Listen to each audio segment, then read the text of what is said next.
4 пакувања од по 200 грама ТНТ експлозив се пронајдени кај 2 лица кои вчера беа уапсени, од кои еден ветеран од ДЧК заради нелегално поседување на оружје и распрскувачки материјали во синоќешната полициска акција во Куманово, информираат од МВР. Министерката за внатрешни работи Јанкуловска потврди дека двете лица се уапсени, а пронајдените предмети предадени на вештачење. Министерката потврди дека апсењата во Куманово не се поврзани со нападот во Гошинце. Вчерашниот претрес и вчерашната активност на полицијата која е спроведена со соодветна наредба, за сега не ја поврзуваме со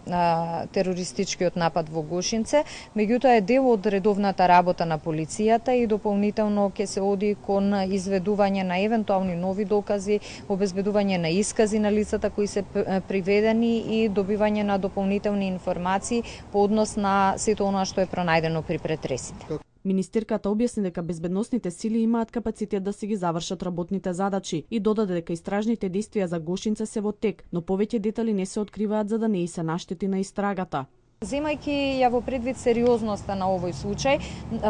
проценка на обвинителот, но и наша проценка во професионалниот дел на работењето е дека објавувањето на делови од истрагата во оваа фаза би можело да наштети на нејзиното продолжување. Министерката истакна дека по нападот на караулата во Гошинци иницирана средба со Косово и додаде дека очекува поддршка и соработка од нивна страна. Јанкуловска потенцираше дека МВР е отворено за сите информации што би можеле да им ги достави косовската полиција по однос на нивните сомневања за евентуална потврда или елиминација на можното сценарио за случувањата во Липковско Гошинце пред 4 дена.